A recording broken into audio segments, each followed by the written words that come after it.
Welcome to our deep dive today.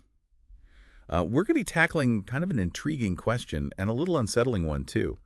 What happens when our fictional heroes will disappear? Yeah. And what does that absence say about us, the real-world folks who look to them for inspiration? You've given us a fascinating mix of sources for this one. We have glimpses into both Batman and Superman comics from different eras, Yeah.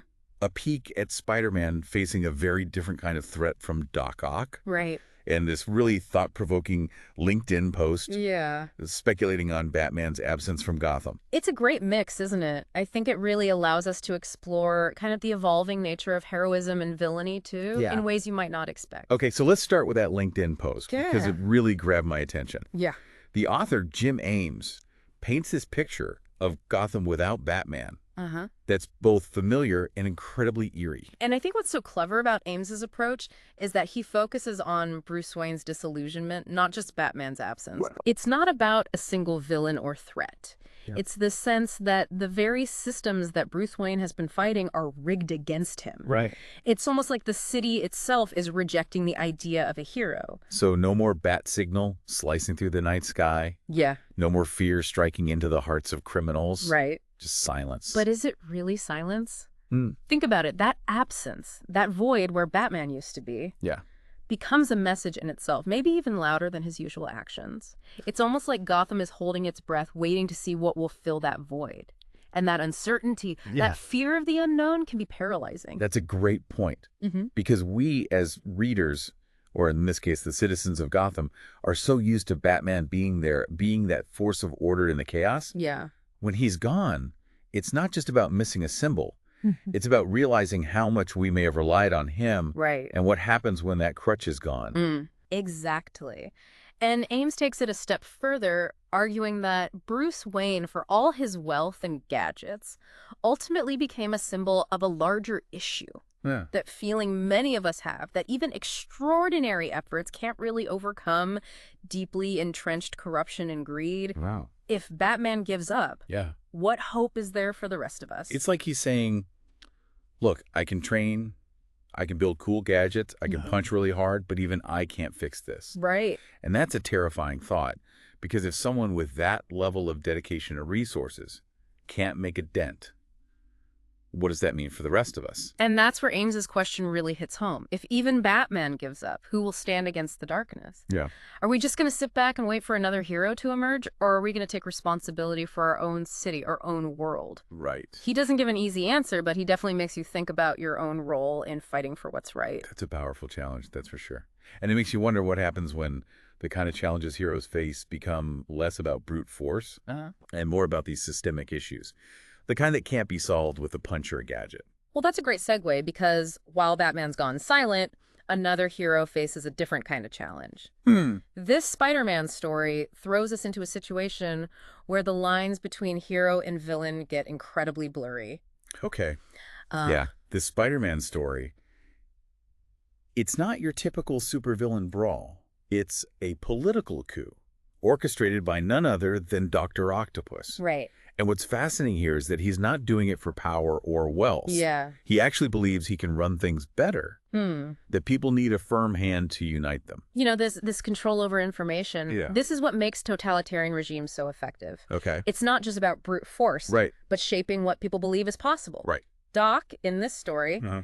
he creates an army of himself clones and seizes control of Washington, D.C. Wow. He replaces key figures, controls communication. Okay. He's practically puppeteering the government. It's like he's weaponized bureaucracy. Yeah. But the way he goes about it, Mm-hmm. it's almost like he studied history's worst dictators and thought, okay, I can improve on that model. And that's what makes him such a compelling villain. Yeah. And the story so unsettling. Oh, He yeah. genuinely believes he's doing what's best for humanity, Look. even if his methods are, well, let's just say, ethically challenged. But isn't that the danger? Hmm. That we might be swayed by a villain's charisma, Uh-huh. their seemingly noble intentions, Yeah, without really examining the cost of their actions. absolutely. We've seen that happen in the real world, haven't we? Oh, yeah. Leaders who promise unity but deliver oppression. Absolutely. It reminds me of that famous quote often attributed to C.S. Lewis. Okay. Of all tyrannies, a tyranny sincerely exercised for the good of its victims may be the most oppressive. Wow. And that's Doc Ock to a T, isn't it? Yeah. He's not driven by greed or personal gain. Right. He genuinely thinks he's the solution. Okay. The only one who can fix things. Right. But that kind of thinking, that Yeah. belief that you have all the answers and everyone else just needs to follow along, Right. that's the first step towards tyranny.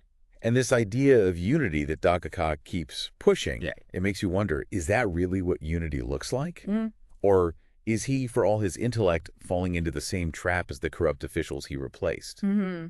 Just because you call something unity doesn't mean it actually is right. Right. True unity. It Yeah. requires more than just obedience. Okay. It demands shared values, Right. open dialogue, Yeah. a respect for individual autonomy. Nice. Things Doc Ock clearly doesn't value.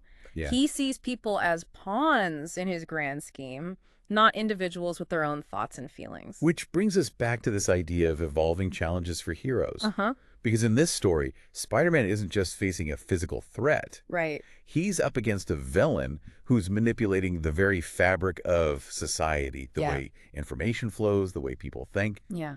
That's scary stuff. Yeah. And it makes you realize that the old school good versus evil narrative isn't always enough.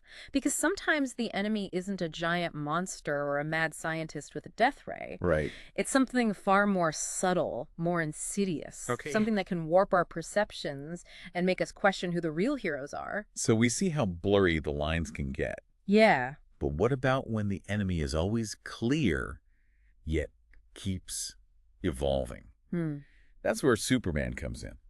Our next set of sources, they give us a look at Superman facing off against his arch nemesis, Lex Luthor, across decades. Okay. And it's fascinating to see how their dynamic shifts, almost mirroring how the world itself has changed. So we were talking about how Superman's battles with Lex Luthor, they've kind of changed over time. Yeah. It's like watching this rivalry Uh-huh. evolve alongside the world around them. It really is. It's a great example of how even like classic comic book conflicts can reflect deeper shifts in society, you know? First, we have this Silver Age story, Luthor's Ambition. Yeah. And it's very much classic Superman. Bold colors, global threats. Yeah. A clear line between good and evil. Ah, the Silver Age. When a villain could plausibly announce they were going to BUI the Earth and you wouldn't completely bat an eye. Right. But isn't there a terrifying logic to it? Uh-huh. I mean, if someone could buy it all, Uh-huh. wouldn't they, at least according to the way our system works, Right. it's almost like the comic was satirizing something Yeah. that's become all too real. That's a really interesting point, and it highlights how these seemingly outlandish plots can actually hold mirror up to our own world. Yeah. But in this story, it's straightforward. Yeah. Luthor wants the planet. Yeah. The Justice League says nope, Right. and Wonder Woman delivers this rousing speech at the UN about hope being stronger than fear. Right.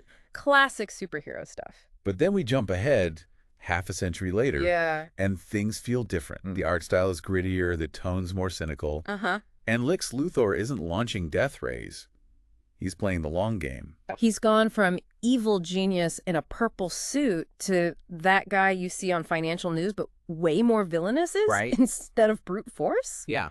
He's buying land manipulating markets, even using international law to shield his shady deals. Wow. He's become a master manipulator, exploiting the very systems meant to keep things fair. And that's what makes him so much more menacing. Right. He's not some outsider trying to break the system. Mm-hmm. He is the system, Yeah. or at least a part of it. Yeah.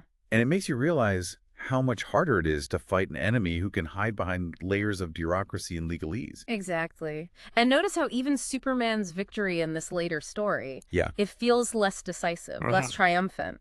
They stop Luthor's immediate scheme, sure, but there's this lingering sense of unease. Yeah. Batman even says something like, the next time a corrupt billionaire tries to pull this kind of stunt, we'll be ready. Right. It's almost a warning, Yeah. an acknowledgement that the fight is far from over. It's like they've plugged one hole in the dam. Right. But they know there are 1,000 more just waiting to burst. And that sense of foreboding, it really mirrors our own anxieties about the world, doesn't it? Absolutely. We might win a few battles here and there, Yeah. but the larger problems, the systemic issues, Mhm. they just keep getting more complex, more entrenched. And that brings us back to the question we started with. What happens when the heroes disappear? Yeah. What happens when the people we rely on to protect us, whether they're fictional characters or real-world figures, are no longer able to hold back the tide? I think what all these stories are telling us in their own way is that maybe, just maybe, the real heroes aren't the ones with capes and superpowers. Maybe the real heroes are the everyday people who see the cracks in the system, who aren't afraid to speak up, to act, to choose hope, even when faced with darkness. Because ultimately, it's not about waiting for someone to save us. It's about recognizing that we all have a role to play in shaping the world we want to live in. We can be the ones who demand justice, who hold the powerful accountable, who fight for a better future. So as we wrap up our deep dive today, I want to leave you with this thought. You don't need a bat signal or super strength to make a difference. The world is waiting. What kind of hero will you be?